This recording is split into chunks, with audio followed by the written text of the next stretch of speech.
Did you even change the title? Fine. Industry? Just we already started, right? We started. Oh, yeah, right, no, well, we're it's too starting. late. But All this right, is let's not a go. real show. This is just. No, this is us goofing around Boom. in East Studio. It's just Pugs and Parker test stuff. This is in no way an indication that the Pugs and Parker show is coming back. Is your microphone even plugged in? Who knows? It seems like it is. Yeah. Turn it up a little bit. Turn it up. I'm way louder than you are. Yeah, you are. All right. Now I'm Now pinning. turn me down a little bit. And I'm like pinning. There you go. Are we even now? 1, 2. No, not No. even close. I'm way hotter than you. Hi, everybody. Go to the comments so people can guide us for the 4 people who are in here. That'll be infuriating because it'll be 25 seconds later because of the delay. So. All right. So first thing, turn me back up. Turn you back up. See, I can't. We got some issues. Yeah. All right. All right. So first off, Alec Baldwin's trial starts today. What do you think he's got? Do you think this count? It's definitely not a murder because there was no premeditation and he didn't even know what he was doing. How about, first of all, who are you? I'm James Parker. James Parker. Yeah, the All afternoon right. show on WBAP. You're Pugs, but we're on your There you channel go. so everyone knows who you are. Leslie would like to know, hey, what's going on? Nothing. Nothing. We're trying to. None of your business. We're none of your business, Leslie. No, Leslie. I love Leslie. No. Is that the hot one? What Leslie isn't? I don't know what you mean. We had a whole bunch of Leslies, and I don't. Some Leslies are more attractive than others, and that's okay. This Leslie, you see the pictures, very, very attractive. I'm just saying. Look, you can see it right there. All right. Thank you, Leslie. I don't know what's going on. James would like to know if you're the hot Leslie. I don't know what that means. I think she is. I don't know what that means. I think you might be. She might be. So the Alec Baldwin trial, I think worst case scenario is manslaughter, and even that's a stretch. Like, I don't think Alec Baldwin's like a nice guy, but I don't think he's an evil guy that is a murderer. And I'm not even sure if he should get manslaughter for what I don't think he knew that the gun was going to fire when he pulled the trigger. I think he expected it to be a blank at worst. And so kind of surprised he got this far. First of all, can we do a shout out? I sent James to buy beer and he brought back Pabst Blue Ribbon, which is awesome, was a very nice surprise. All right, Alec Baldwin. So he's going on trial. This is nonsense. I thought they weren't going to charge him. Then they were going to charge him. What are we looking?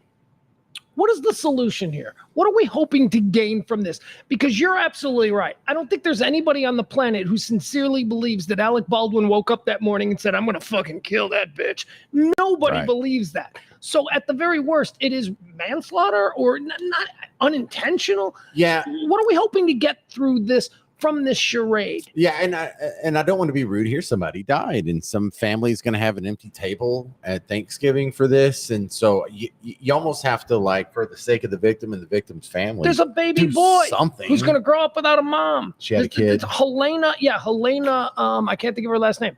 She had like a 4-year-old son and a husband. She was beautiful. She was young. She had her whole life. She was good in her business. I mean, she was like really someone who was in demand as an AD. So if this was your wife or sister or coworker, I mean, you would want nobody to get charged with her death? Well, was it a murder or was it a horrible accident? I mean, I'm a rational individual. So. Feels like a horrible accident. Okay, yes, it's a horrible accident. I mean, so no, I would not be, if I was the husband.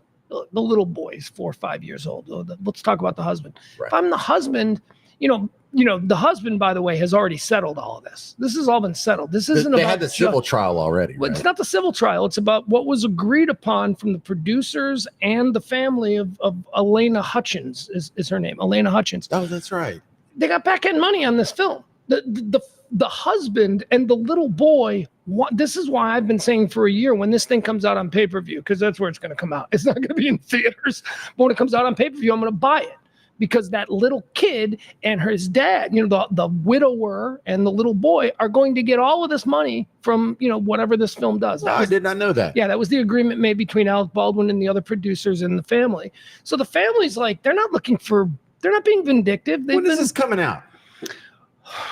Who knows, right? Like, I'm surprised they finished it. It should have been out if there hadn't been a murder, right, it should have been out a long time ago. It's 3 years now. We're coming up on 3 years since That this long? murder. Yeah. Man. So it's got to be done. You know, somebody finished the editing, and I think people are going to watch it. I mean, aren't you even the slightest bit intrigued? Oh, dude, I am super intrigued. For one thing, this Yeah. better be a good movie. No, it won't be. But, but no, it won't How be. do you say that? Because it's a low, but it's probably a really stupid plot. It's Really? yeah. It's a low budget indie western. You know.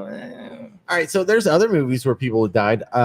Last year, I believe it was, I watched Ben-Hur, and But wait, hold on. Do you want? I mean, is a conviction of Alec Baldwin here? I mean, who does that please? Do we think he did? I mean, I think that he's probably traumatized by that. I know I would be. I'd be freaked the hell out if we can agree that he didn't. This was not an intentional murder. okay, so I can see legally or morally, ethically, whatever, a case for if Alec Baldwin was under the impression that he had blanks in that gun, who told him? That person might be guilty of manslaughter. Yeah, and that's the gun. What do they call her? Armor. The armorer, and that person has already been adjudicated and sentenced to prison, and she's appealing, but she was found guilty of being bad at her job. Somebody. What happened was there was a tray filled with bullets. They were all blanks. They were all movie bullets. And somehow a real bullet, according to the armorer, got mixed in there. Somebody is responsible for that. Right. And I think that is the armorer. And I'm not one of these people who like, let's blame the lowest, you know, on the totem pole, because that's what it kind of looks like. You know, Alec Baldwin, the big movie star, is going to be acquitted. The director can be acquitted. All the camera, all these people. But let's go after the armorer who's probably making $15 an hour on this. But it seems like they got the right person. That is where the buck stops. Right. And it's kind of a you had one job situation. Yeah, that is it. You had one job. Make sure nobody got killed with a real bullet with your little pretend bullet box. And yeah, no. So, but there was also, you know, we now get these stories about, you know, what happens during downtime on film sets. You know, what happens when they're not filming. Oh, they're all hanging around. They're living in a motel. They're all smoking pot and doing drugs and getting drunk until midnight and then showing up at an early call in the morning. What a weird job, right? Like you've got to go to like Eugene, Oregon for 4 months and just live with the other people who are working on the movie. And so some of that's actors, but most of it's crew. Yeah, location shoots like that when you're a production person, that's you just move to a new place and live with someone for 6 weeks. So how nice is it if you're an actor and you keep taking the jobs that are all filmed at the studio set? So you only have to go to maybe Burbank, you That's know, nice. to get that work done. That's got to be a big That's why plus. they built Hollywood. I understand. People got tired of traveling, so they Right. just put it all in one All right, place. so I was going somewhere with the Ben-Hur. Do you know about the death in Ben-Hur? I do not. Okay, so there's a scene where Ben-Hur's in a chariot race in the hippodrome. And a hippodrome, you know what a hippodrome is? Well, I know what the Hippodrome in London is. It's a concert venue, but a hippodrome is, isn't that where they race bikes? Isn't that a circular? I think it translates from Latin into like horse course. Like, so if for us, it'd be a horse track. Okay. But it's not like a total circle. It just has like a line in the middle. So you go down the straightaway and then you turn around at 180 degrees and you come back this way. And in the filming of Ben-Hur, they had a whole bunch of chariots running this chariot race, and some poor bastard fell off, and the chariot behind him ran over him. Oh, And they kept it in the movie because of course, because it was the 60s. We didn't have any wusses back then. it was authentic. Yeah. And so my mother-in-law told me when we were watching, she's like, oh, this is the one where the guy dies. I'm like, what do you mean the guy dies? She's like, when they were filming this, some poor bastard fell off his chariot and the chariot behind him ran up and they left it in the movie. And so you see a human being die in front of your face when you're watching Ben-Hur. So what other movie deaths have there been? I didn't know about that. The Crow. The Crow, of course, Brandon Lee. Look how bad the lighting is when the. Yeah, it's terrible. Now, this is why it's a test, folks. This is just a test. We're just trying to see if this works. I'm telling you, can't do the backlighting like this. By the way, how is the Audio. how is the audio and how is the stream? Hi, Whitney. Hi, Jeff. Leslie. If you were with us this afternoon on the rant, you'll know that we had to abandon it because we were having some issues. So let me know how this is sounding. Jeff Ballard. Tell me, compared to this afternoon, is this better? Okay. What was the one you said? Brandon Ben-Hur and the Crow. The Crow. Brandon Lee on The Crow. Now, how did he die?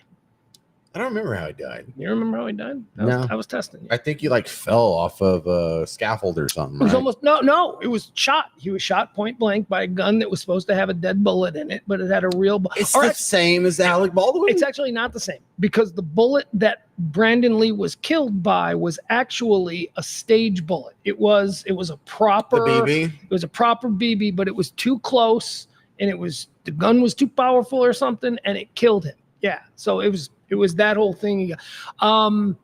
Twilight Zone, the Twilight Zone movie. You know about this? No. Vic Morrow.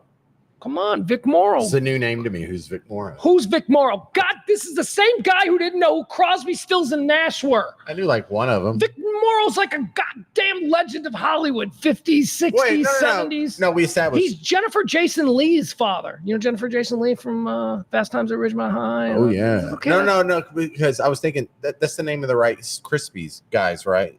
Crosby, Stills, and Nash. Right. Yes, exactly. The Rice Krispie guys.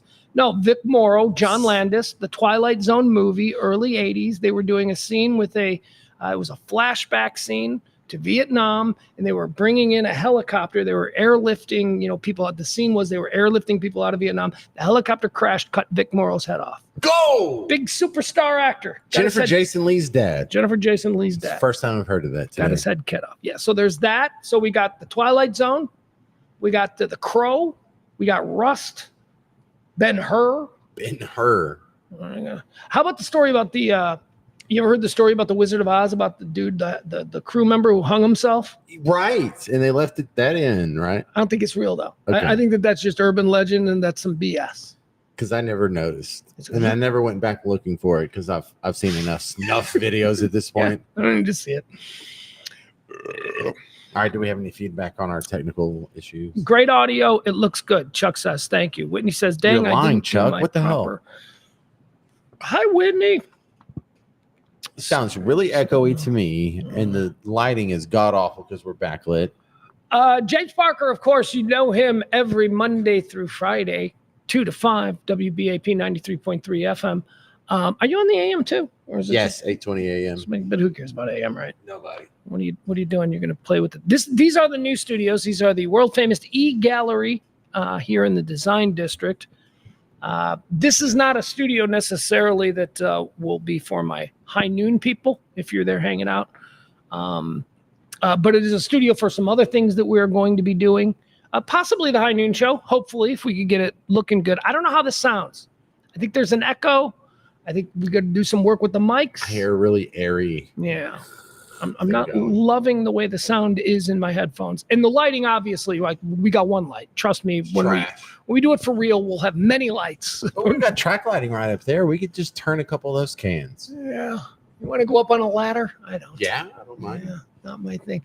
All right, James, one more thing. You are WBAP. You are a very political, you're known as a political talker. That's what they do over there. Certainly. Let's talk. I want to talk to you. We have not spoken of these kinds of things. I want to talk to you about Biden. I want to talk to you about this. Should Biden step down or not? I don't even know what your thoughts are, although I can imagine what they are.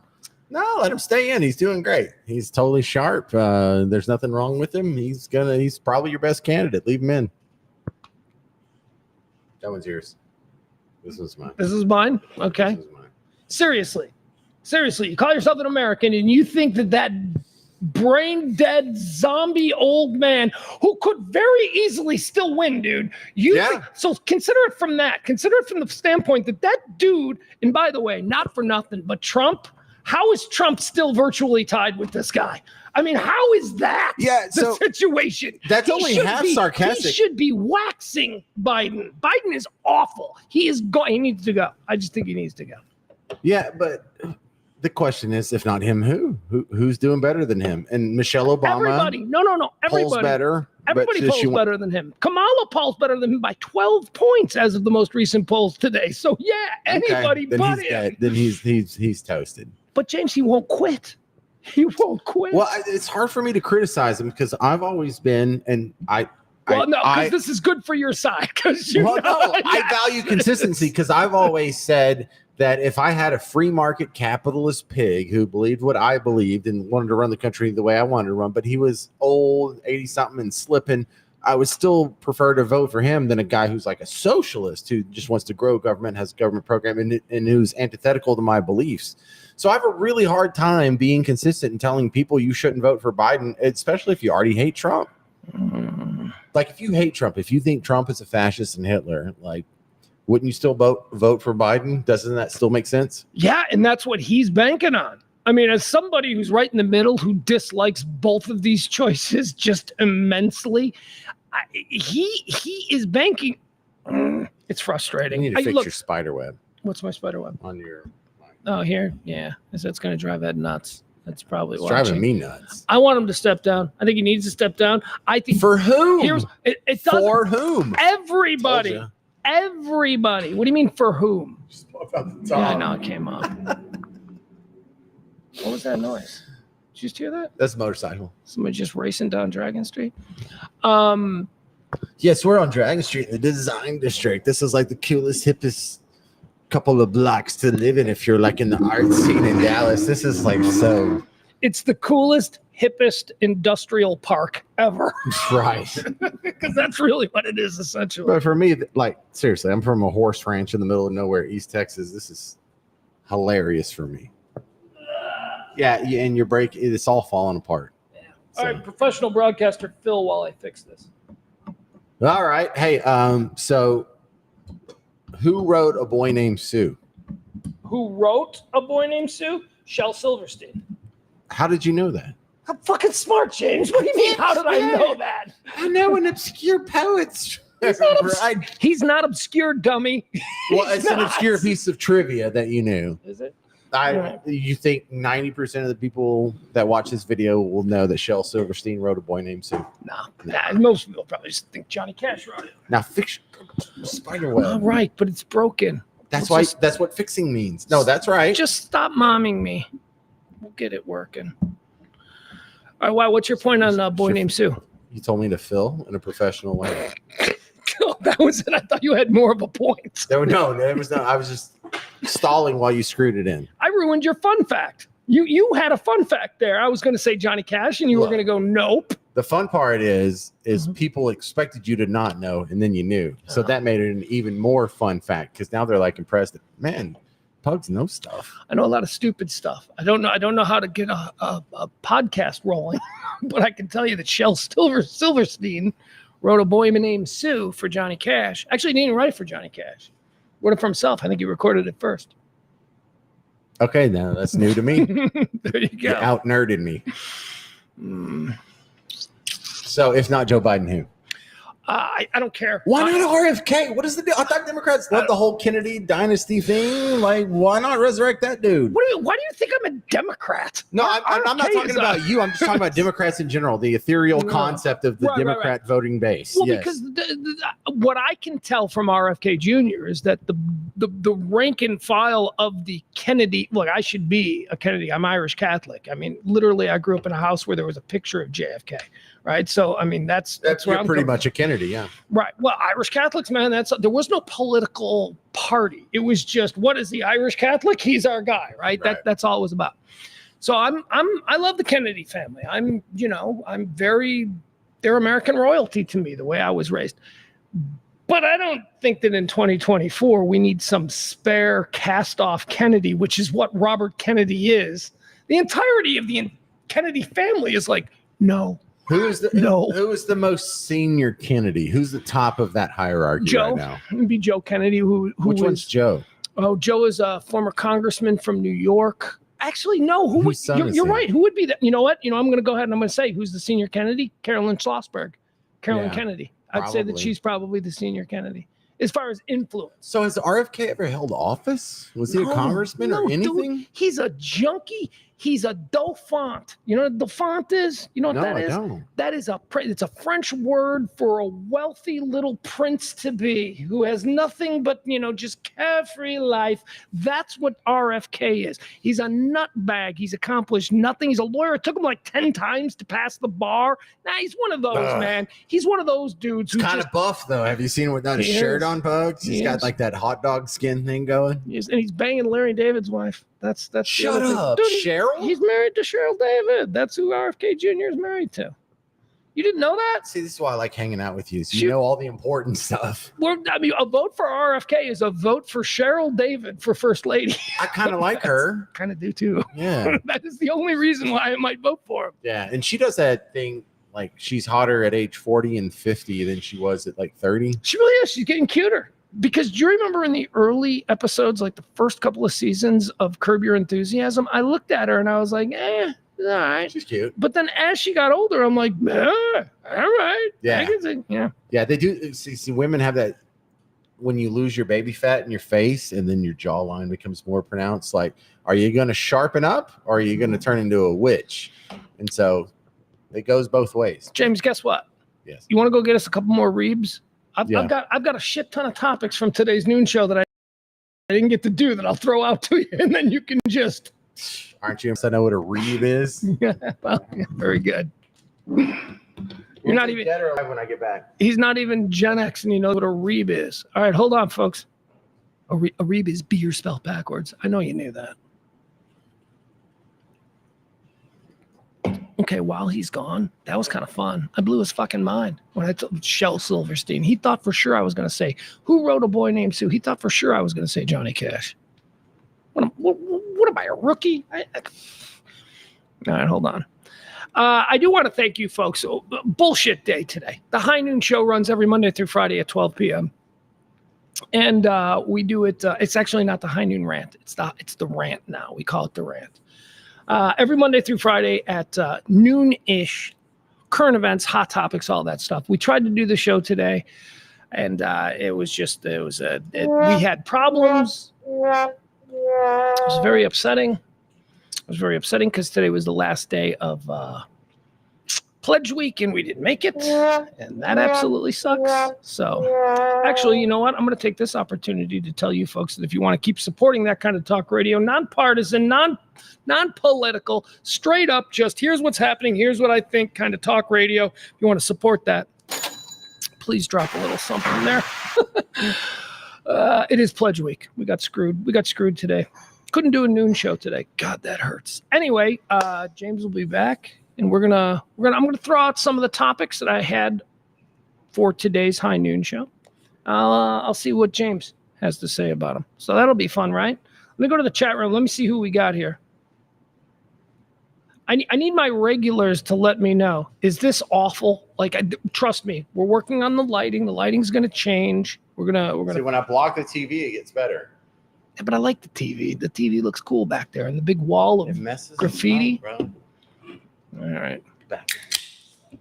I actually need to go to the bathroom. We're sitting here drinking Pabst Blue Ribbons at 9 o'clock on a Monday. All right, James, you're going to take it here for a couple of minutes. While you go to the bathroom? I'm going to go pee. I'll be right back. Fair enough. Sorry, folks. All right, so do y'all know where we're at? Do you know what the heck's been going? Because I've seen Pugs do some shows, and there's like the splatter paint in the background. Dude, I don't even know who my friends are, man. This is E's gallery, and he's had it for a while. But this is a lot bigger than you think. Like, there's a big room that we're in here, and if you go into the room behind us, that's where they do like sip and paint, where like people come in and they drink wine and then they go through like an art lesson and they produce their own art, and so they walk off with like, I don't know, I just feel like showing you all this weird crap because most of it's splatter paint garbage, but some of it's pretty cool. But there used to be like some high-end auto dealer next door where they sold like Bugattis and Maseratis and whatnot. And they just moved out, and so there's a big part of the back that's like a giant open warehouse that E controls now, but it used to be like the showroom floor where they sold like these high-end luxury sports cars. And this is like E's afterthought, fun little man cave place. It's like, are you kidding? Are you freaking kidding? Who am I friends with?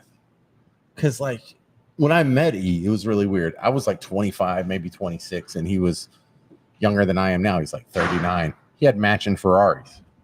So I have no idea. I have no idea what's going on. Could all be drug money. It could be him shipping heroin from Cuba. I don't know. But he's doing better than me, so can't bitch. It's a pretty amazing space, and it's huge, and it's on Dragon Street in the Design District. So I'm really impressed. Every time who is this dude? Who is he, man? Like he gets to go on a bass fishing in Cuba when he's 13. Yeah, in Cuba. Didn't even know it was illegal. Just had no idea that he wasn't allowed to go there. Yeah, you, me, and E. We're the only three straight guys in the Design District. Other than that, it's pretty much alternative lifestyle. So this guy that used to be my roommate now cuts hair, and he's in the Design District. Is he? And he's straight. And it was hilarious because like I was roommates with him for about 6 months in college. And you've never heard this before, but he's a guy he's like my height and he's kind of my build. And we used to just go out and get chicks because we're both like, we're not like models, but we're above average attractive. So it's nice hanging out with him. Oh, right? really? Oh, really? You're above average. You're going to say that of your own accord, are you? You're just going to, I'm above average attractive. Okay. Anyway, but he has a dream of being the best hairstylist ever. And he's always wanted to cut hair. And he's always been into style and fashion. But he's straight, swear to God. He's got a wife and everything. Yeah, that happens. I know. I'm one of those guys too, because like I remember being in theater and being like, this is great. Let me meet all my fellow compadres here in the theater department. Then there was me and Jeff, and then everyone else was gay until I was a senior. And then there was like 3 freshman guys that came in. And they're like, why is everyone so gay? We're like, we don't know. We don't know. It's theater. It's where they feel comfortable. But I feel comfortable doing this. I ended up in showbiz, which is very, it's gay adjacent is what it is. It's gay adjacent. It's absolutely. Showbiz is, absolutely. But gay friendly. But it's not discrimination. There's nothing hateful there. You know why? Because they're very good at it. It's like, why are there so many Jewish comedians? Maybe they're good at it. So gays are good at being entertaining? Is that what you're saying? Gays lend themselves to troubling. Showbiz to a greater proportion than straights. Yes. I don't know why that is. But listen, I told you this earlier. We'll get into some of the things that we can chew on here over the next couple of minutes. But I told you this earlier. And it was difficult. I would have shared it with my audience today on the high noon rant. But unfortunately, we weren't able to do a high noon rant today. James, I told you this earlier today. My son told me over the weekend that he wants to be, are you ready? Ready? What do you want to be when you grow up, boy? And he looked at me, dead serious, has a plan, said how he wants to do it, where he wants to go to college, for all of this stuff. My son, the meathead Friday Night Lights offensive lineman, captain of his team, already being recruited, to the extent that he was on a traveling team that was associated with Oklahoma State. He wants to be, James, are you ready? He wants to be an actor. My son wants to be an actor. Right. Well, I mean, we're in showbiz, so it's really hard to complain. But don't you want to be like a mechanical engineer? Here's what I want. I want it to work out for him. I want him to be 23 years old and the biggest box office star in the world. That's what I want. But that probably won't happen. So my second kid, my older daughter, is a big fan of Saturday Night Live now. We have to watch it every weekend. And she wants to be on Saturday Night Live. So I'm like, well, you got to go to Second City. She's like, what's Second City? I'm like, well, it's an improv college, basically. Instead of going to college, you go to Chicago, and that's the feeding ground for it. Except it is a college, and that is the conversation I had with my son. My son wants to go to the Harold Ramis College of Film, which is the Second City now has a college where they – and look, it's the Second City, so these people are going to make it because all, it's – but yeah, there's a new college, new university within the last 5 years. It is the Harold Ramis directed Egon from Ghostbusters, but also directed everything. What about Bob, Groundhog's Day, Stripes, shit tons of stuff. Right? Well, no, he was in Stripes. He was the partner. It was him, Bill Murray. He might have directed it too. I think it was John Landis actually, but you're right. It might have been him. Anyway, he's a genius. He's a brilliant comedy screenwriter and was right. He died of cancer a few years ago. And so the Second City created a program, an accredited college. It's a graduate program. You have to go get your degree somewhere else. But that's where my son wants to go. He wants to go to Harold Ramis College of Film Comedy. All right. So I'm going to tell my daughter, like, go straight to Second City. I mean, you want to hear what I told him, though? Can I just tell you what I told him? I said, you can do that if you can get into Northwestern first. If you can do because Northwestern is a couple blocks away from there. So if you get into Northwestern, and I think he can play in football, he's already, so you get into Northwestern, you get that really good Northwestern degree. Then if you want to do your graduate work, you want to go to the Harold Ramis School of Comedy, I'll pay for it. I told him I don't have a pot to piss in, but I made that promise today. So you're rolling in money. What are you talking about? This weekend, right? Yeah, and so I think I'm going to tell my daughter, like, go to Second City. Just that's what people do. That's how you get there. You can go try it. If it doesn't work out, you can always move back to Bug Tussle and work at the Baby Gap or whatever we do out there, and no harm, no foul. Let's talk about that for a moment. Because I took classes at Second City. They were all paid for, because when I was doing morning radio in Chicago, I was a stunt boy. And they wanted us to, get trained for performances and all that. That's nice of them. Well, it was awesome. Are you kidding me? It was the greatest experience of my life. So every Saturday morning for about 10 weeks, I had to, go to this thing and sit with it. I learned writing and performance and all that stuff. I absolutely, absolutely loved it. But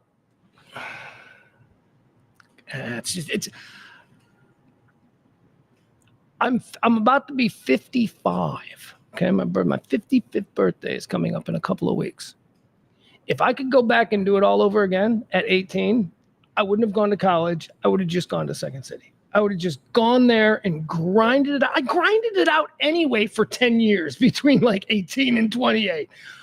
Why not have like a Hollywood payoff? Like all of those. Or the attempt at Hollywood. Or the attempt of it, right? At least most of us don't have the attempt. Dude, life is so fragile. We could be walking out of this place at the end of this recording and we could be hit by a chunk of frozen shit from an airplane that's flying. Seriously, that's how fragile life is. Okay. At my age now, I look back and I go, man, I wish I would have done that. I wish, because I was obsessed with radio from the time I was 16. So I always knew what I wanted to do. So I had a jump start on everybody else. And that's how I was able to get in very early in Chicago and sort of because I worked at it. But, radio is a dying art. Radio is an antiquated technology. And I just wish if I could have done it differently, I would be an actor. I would be an actor from Second City. Yeah, well, I mean, the platforms might change, but the skill set is still universal, whether it's over a radio tower or through a stream or through a podcast or a TikTok channel.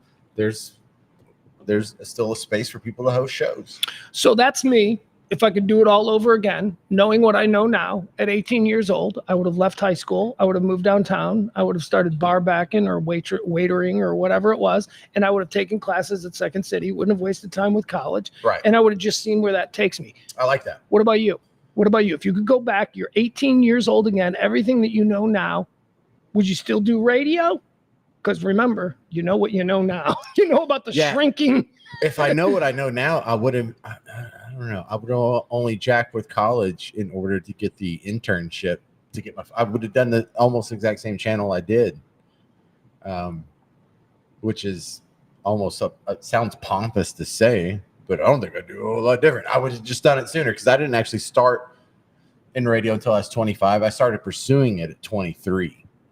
Well, when did I meet you? I thought you were like 22, 23 years old. No, I was 25 when you met me. Well, I might have been 24 when you met. I was 24 when you met me for the first time, but that was before I worked at radio because I stalked y'all for a year going to like dodgeball and. Did you? Yeah. You didn't do a good job. I don't remember you stalking. I just remember meeting you once and going, I like that guy. You were always there. You remember me in Cancun. Yeah. Were you with the show already? No. That's how I got the job with the show. Really? I wasn't an intern with yet. Nikki. Is that who you went to Cancun with? Right. Her real name's Ashley, but yeah. Okay. So you weren't already with the show when you were in Cancun with us? No, I was not. I had stalked y'all and gone to so many of your events. There was one at, what's the place called? Like Times Square? That was up over by Sherlock's, but it was the converted movie theater that was like 5 different bars. So, man, I lived like walking distance from there. And so I walked over there because I'd gone to all of your remotes that I could fit in my schedule for like a year at this point. Like I was the first dodgeball, and I don't even remember what that place was called. Like Lone Star. I guess that proves that I'm not gay because, as you said, you're so handsome. I would have noticed you, right? Yeah, if you were into dudes, you I was into dudes. Meanwhile, we had that girl. Do you remember our intern Kendra? No. She was like on her way to Notre Dame, and she came out to dodgeball once, and she was really gorgeous. And she goes, "How do you get to be an intern?" I go, "Come in tomorrow." She was an intern for like 3 months. Wow. Just because she was pretty. That's gorgeous. That's how it works. It's that easy. Thought we could use more pretty girls. All right. So on that question, today on the High Noon Show, one of the topics that we were going to cover is the conversation of college. Is it worth it? Which is something that people are talking about. What are you going to be? Is college worth it, James? Poll finds only 36% of Americans have confidence in higher education. So only like 44% of college graduates have a job in their degree field. Mm-hmm. And only like 70% of people who start college actually get the degree. So if you take those two numbers together, that means you have about a 30% chance of college working out properly for you and a 70% chance of not necessarily failure, but if you have a job, it's not going to be in the degree field you pursued. So if you're 18, do you go back to college? I mean, if you're 18, again, we're talking about going back. For me, who wants to work in radio? Do you go to college? Total waste of time. Total waste of time. But if you're going to be a doctor, a lawyer, engineer, computer scientist, any real job, but we're in a rhetorical industry. So in rhetorical industries, college means nothing. If you're going to be like a TV anchor, you're wasting your effing time going to college. If you're going to be a radio host, college doesn't do a whole lot for you. No, if you like, and people said this to me at the time. Like when I was in college in Chicago, people said to me, you should just quit college and you should just go intern. You should just go, because back then you didn't have to be in college to intern. They would let anybody work for free. Nice. Back in the no rules 90s. Right. Anybody could just show up and be like, yeah, can I hang out? And you're like, yeah, you want to load those boxes from the truck? Yep, I'll do that. And that's how you would get in. All right. We're going to play a game. Okay. Do you have like a buzzer and a bell? I got that. And I got that. Okay. So we're going to do dead or alive. Don't look. Dead or alive. Don't look. All right. So I'm going to give you 10 celebrities. You have to guess if they're dead or alive. Okay. We're going to start with Alice from Alice. Linda Lavin. Linda Lavin. Is she dead or alive? Linda Lavin is alive. 86 years old. She's alive. You got that one right. I'm going to run the table on this, James, just so you know. Well, you might. Okay. Priscilla Presley. You know her from the Naked Gun series, and she was also in Dallas. Oh, man. Didn't she just... Nope, that was her daughter. Priscilla's alive. Priscilla's alive, 79 years old. Mm-hmm. She was married to some guy, too, like a singer or something. I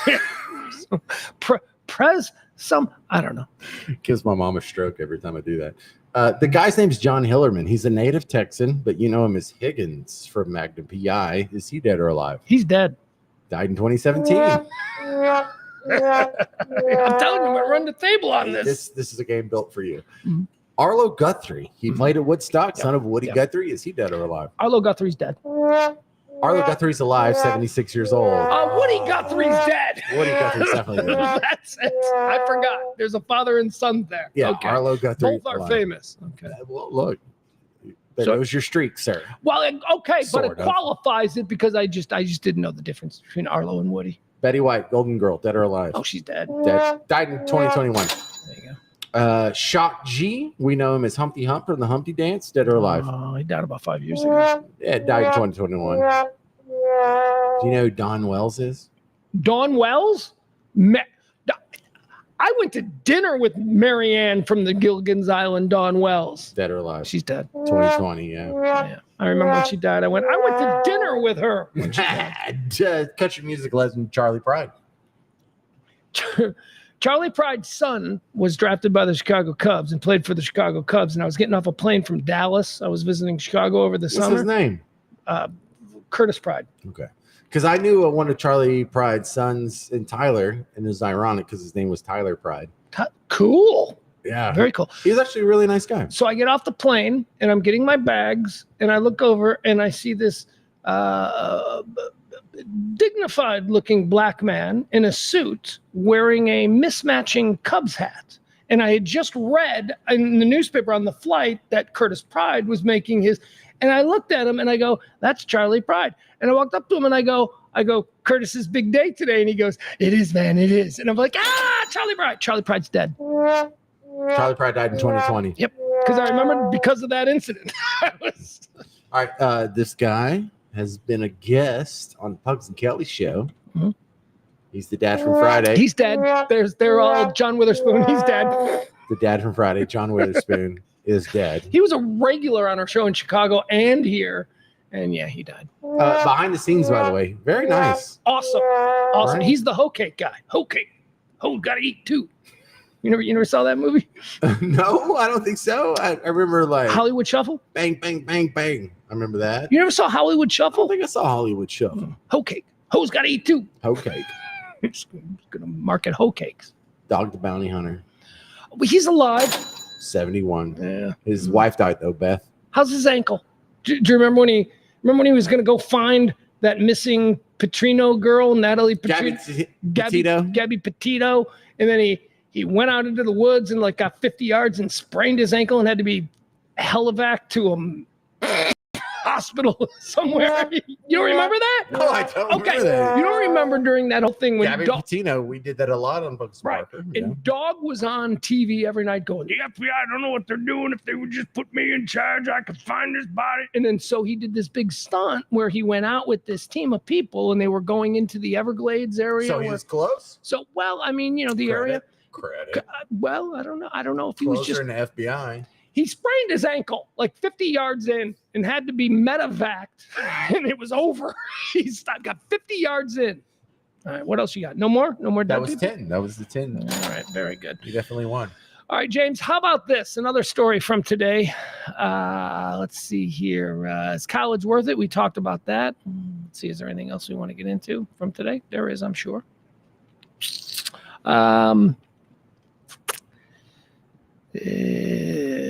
Here's an interesting one. Have you been following the plight of the Starliner crew? Do you know what the Starliner is? You should be doing this on WBAP. This is What's hysterical. the Starliner crew? Well, the Starliner is the Boeing-created space plane that launched in the midst of all of the horrible Boeing press. Boeings are falling, the planes are falling out.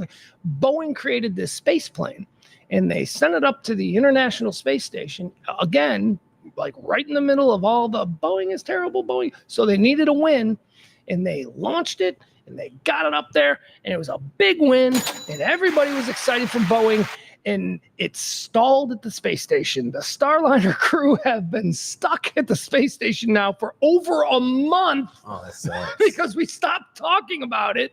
James, you know I'm a space dork. Born on July 20th, 1969. Something happened on that day? I believe something. I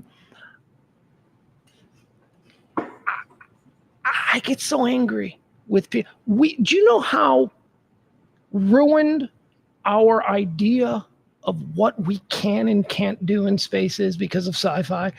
We think as humans, like just regular Americans walking around, we could do, because we've seen 50 years of Star Wars and Star Trek. We don't realize we still can't get off the pad 10 out of 10 times. Right. I mean, we can't do anything. But we saw Matthew McConaughey do it. We saw Matt Damon do it. George Clooney and Sandra Bullock both did it. And I think that is why there is such a disinterest in space exploration, because our expectations have been falsely created by television, that when we actually get to what man can do in 2024, we're like, wait, they scrubbed the launch because there were geese in the area? We're right, because it was windy. The Boeing Starliner, they got no food. They got no food up there. They didn't expect to have a whole crew of other people. There's not like a subway for 1,000 miles. There's not. And so they got up there. Boeing had their big press release about this great achievement that Boeing did. And then the dudes got back in the Starliner to come back home. And it was like, yee, yee, yee, yee. Right. Yee, yee, yee, yee. And they've been stuck there for a month. You want to know why they're stuck there for a month? Because the part they need is on Earth. Right? Of And course it is. And they can't get it to them. They don't have extra Starliner parts in the space station. no. We've just invented the Starliner. Because we're awful with space travel. We don't know what we're doing. Well, luckily we work at radio. Not our problem. No, but we keep trying. We'll get to Mars. All It'll be right. fine. All right, let's see. What else do we have from today that we can run through? You want to do some birthdays? Let's talk about some people who had birthdays today, James. These are let's see here. I don't want to talk about birthdays. Why not? Well, you want to riff on strangers? No? Okay. How about events from history today? Things that happened on this day in history? All right, but let's hurry it up, bro. I gotta eat. I still hadn't had dinner. You're wrapping it up? I thought we were going to do a whole 2-hour show here. All right. Who's Francis Gary Powers?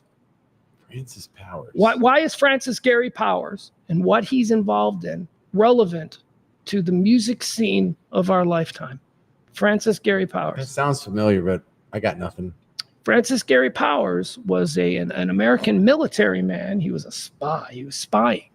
And he flew in a brand new airplane that the Americans had built that nobody knew about as a secret airplane. Is this the U-2 thing? It's called the U-2. Okay. There you go. Thanks for the hints. There you go. I'm a little slow. Let's see. Whatever. What else do we got here? That was on this day in 1960. Francis Gary Powers is shot down over Russia and accused of being a spy. But he was. He was. He absolutely was. They got that one right. All right. That's what he was doing. Nailed it. 1947, James, reports are broadcast that a UFO crash landed in Roswell, New Mexico, in what became the Roswell UFO incident on this day in 1947. It's so hard to believe because, like, if you were an alien, why would you care if we knew or didn't know? And so why would you take any effort to conceal it? And so why haven't we seen them? Look at you projecting your view of life onto what the alien should see. Well, it's the same, like the Stephen Hawking theorem against time travel is that if we haven't been visited by any time travelers from the future, we ain't going time travel. Yeah. So if we hadn't been like noticeably visited by aliens, it's not like some cover up's going to happen. They have no incentive to cover it up. Say hi to some people in the chat room. Say hi to Jeff. What up, Jeff Ballard? Let me tell you, Jeff's like one of my best friends. He's because of you. Jeff didn't know who I was. Dude, he lives in Iowa. I know. think he found me when I was on Periscope in Waco. Really? Yeah. Jeff is like my number one guy. Well, I don't want to say number one because, you know, Byron will get hurt. Barney will get hurt. Mm-hmm. Adam will get hurt. There's plenty. But he's now like one of my guys, and I got him from you. So thank you very much. Scott C., where are you, Scott, during the day? I don't see Scott during the day. Jeff, I see Jeff. There's Jeff again. Barney. Who else we got? Sergio. Look at Sergio. Sergio never checks in during the day. Maybe I ought to switch to doing a night show instead of a day show. Maybe the money will be better because I got to tell you, this People pledge work. week sucked. People work. People are working during the day. Yeah, but the conceit of the day show was that while you're at work, you could listen. Like that's the whole. I'm a midday Some guy. people can. Some people can. I Cannot. guess you get a different audience. All right, we're done. James wants to go. I'm hungry. I haven't eaten yet. I got to walk the dog. I got to go back to the house and walk the dog. I think I'm going to hit that McDonald's right there. My dog had fleas over the weekend. I know you hate the dog. The dog has attacked you twice. Oh, yeah. Dude, that dog. Yeah, the dog has bit me twice. The dog is, yeah, she is attacked. But she got fleas over the weekend. So What's her bit, man? Why is she still a thing? Dude, she's still a thing because she's the most loving, loyal, protective. She's my favorite dog of all time, and she's not even technically my dog. She's not the most loving dog of all time. Yes, she is. Dude, Yes, she is. ripped my jeans because she bit my thigh so hard. She didn't like you. She didn't like you. She didn't like you. Well, then sitting I next don't to me. like her. Well, that's fair. No, and that was the time she That chewed is my fair. shoe. She ruined one of my shoes by putting a dog hole through it. I don't get it. I got this is the problem with this dog. She's not long for this world, James. No. She can't. She can't. Can't be trusted with the outside world. She loves you. But she loves me. She loves Mason. She loves me. She loves my son. She loves E. She loves E's wife. She loves E's son. That's it. Other than that, she doesn't want anything to do with anybody. Other than that, she's Jesus' perfect killing machine because she just like ripped it, got muscles. You're like, I'm going to kill you. So she got fleas. You ever had a dog? You're a country boy. You've probably got a lot of experience with dogs and fleas. I've had fleas. You've had fleas. Yeah, I've had fleas. Really? How do you get fleas? Man, a couple times when I was growing up, I had problems with ticks. Really? You don't know who I am. Country living. Yeah. I guess. Sleep in a barn. What happens when you sleep on hay bales? Like if you stack up square bales, you can just have levels, and then you go take a nap with a Great Dane, and you wake up, you have ticks, and then you pull a tick out of your head in math class. Yeah. All of a sudden, Cornelius thinks you're white trash, and so you have to get in a fight after lunch on the playground. That's it. That's life in rural America. I'm gonna write a really stupid book one day. Yeah. All right. Anything you want to say? Tell people when they can listen to you. WBAP afternoons 2 to 5. Check it out. We have the WBAP app. We have WBAP.com. We also have like if you go to, I'm not supposed to say this, but if you go to like iHeart app or Spotify or just the regular podcast app and you type in the James Show, it'll pop up. You can find it. So you can find the podcast for my show and listen to it with fewer commercials. But if you want to listen to it live, WBAP app. But it's on iHeart too. Like if you look up WBAP on the iHeart app, I'm on that. I don't understand that. How is that a thing? I don't know how they cut that deal. You're a different radio company. Did Cumulus just go, yeah, we don't want to do that. Can we use yours? Like, is that what they did? I think so. And but Odyssey shows like iHeart. It doesn't seem like iHeart just said no. Like it seems like they just said no. iHeart seemed to say we'll take Cumulus, but not Odyssey. And so Odyssey's not allowed on. But Odyssey has their own thing. They have like Odyssey, like all. I told you I listen to the Score in Chicago every day. Every Odyssey station, even 105.3 The Fan here in Dallas, has a streaming YouTube channel every day. So you can just listen to it that way, or you can pick it up that way. Right. But if you're in Dallas, 93.3 or 8:20 a.m. Who listens to AM? 2 to 5 on weekdays. There you go. All right. And I think Pugs is going to be on Wednesday. Yes, I will. I'll be on Wednesday after Thursday. Don't you have like a scheduling issue? Well, what are we going to do? Because I'm going to be on the Reiner thing. Yeah. Oh my God, you guys! I'm so excited about this. Mike Reiner, yours truly, come and sit and be a part of his Dark Companion show, which I'm very excited about. That's going to be Wednesday. So we won't be doing a noon show on Wednesday, but we will be doing a show on Wednesday. Just not at noon, probably later in the evening, maybe like this time. Maybe James will come back and join us. I don't know. We'll figure it out. But yeah, so I may or may not be on Wednesday. Maybe I'll be on Thursday. We're going to try and make it for Wednesday though. We'll try and figure it out. All right. Other than that, we'll be back tomorrow.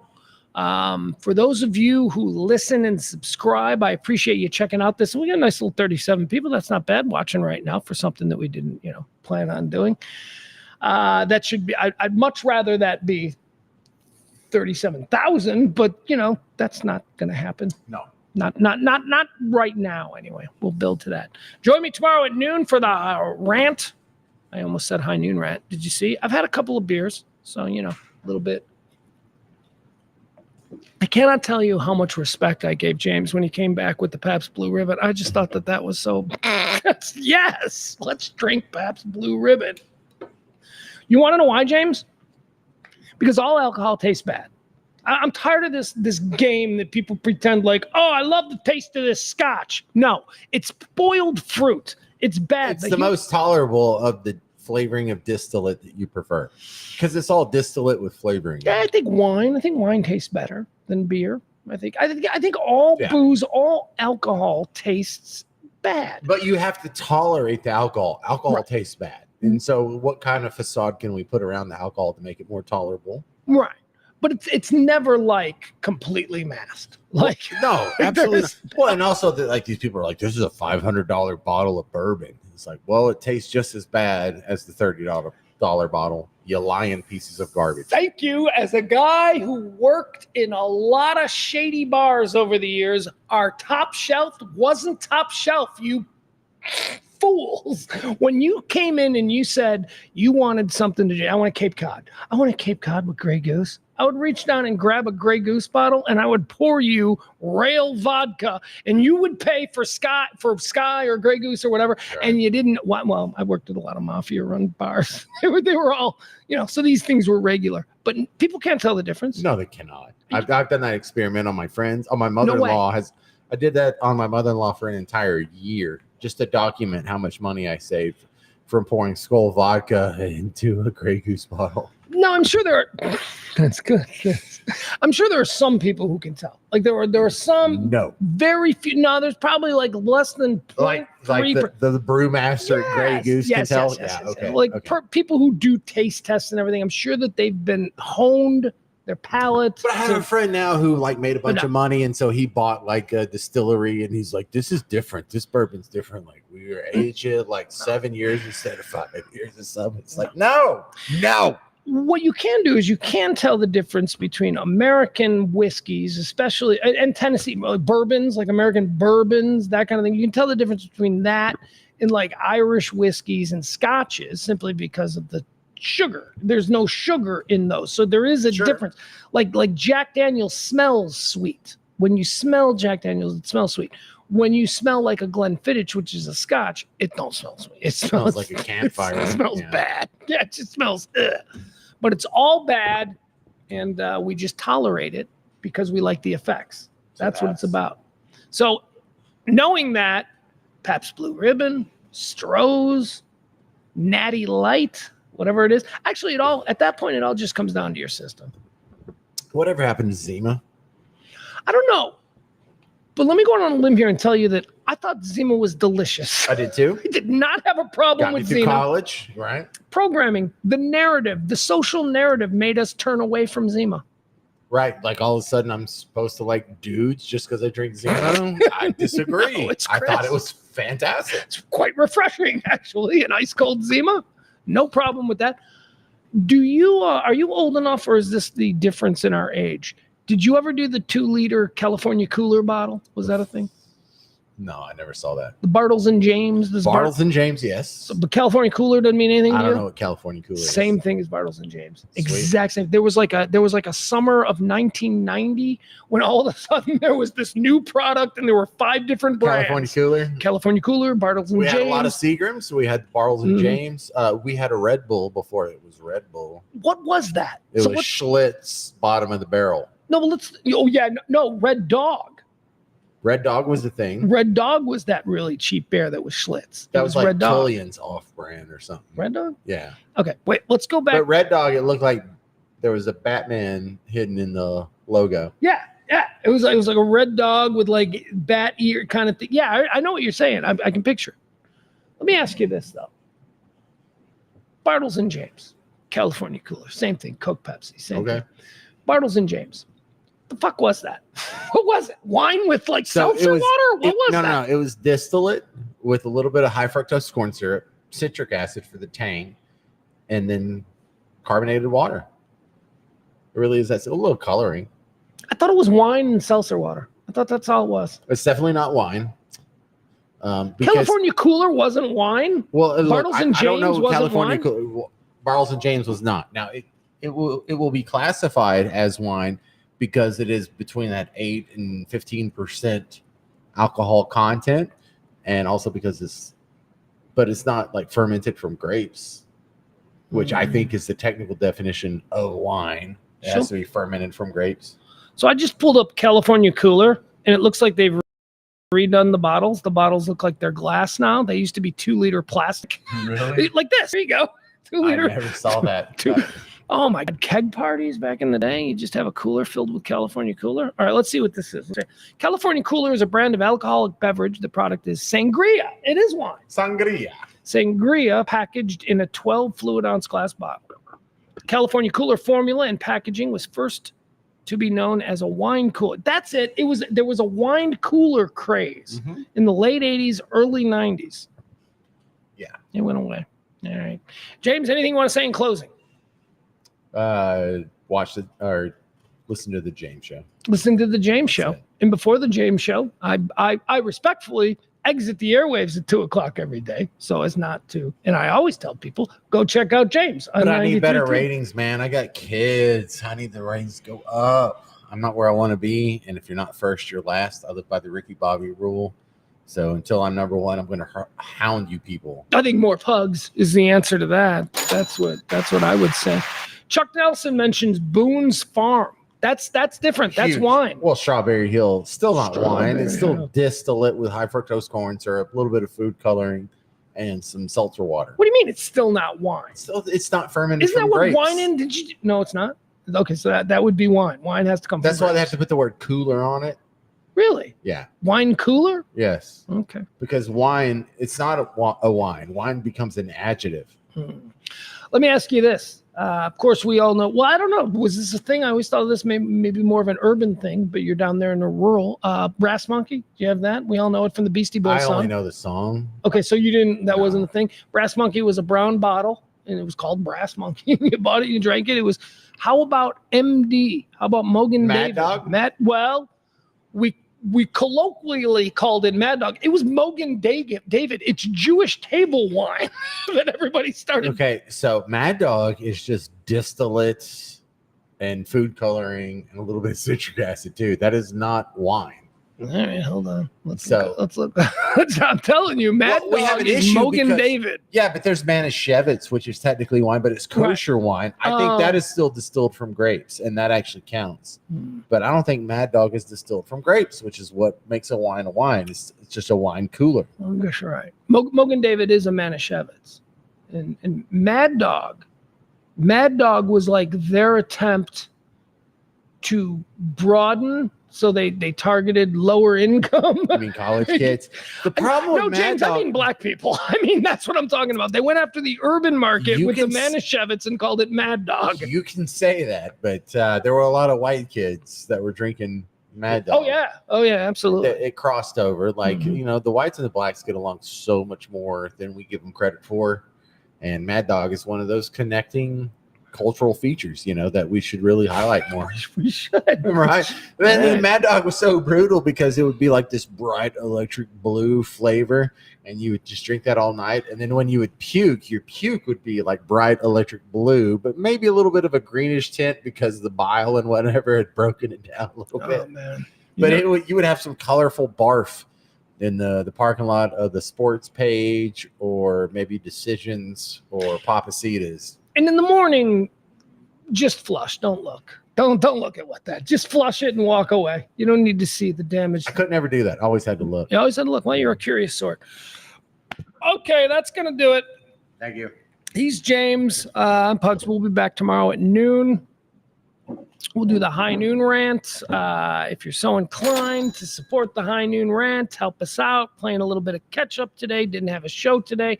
Today was the final day of the well, you know, we have monthly pledge week, and we got screwed today, and we got screwed last week by the 4th of July, plopping right there in the middle of a work week. How dare they? So if you're so inclined, drop a little something, the Venmo, the Cash App, whatever it is, it would be greatly appreciated. All right, we'll be back tomorrow at noon. How do you like the new studios from the world famous E-Gallery here in the Dallas Design District? It's coming along. Tomorrow's show will not be from here. Tomorrow's show will be from the regular studio, but we'll see moving forward how this works. Okay, love you all. James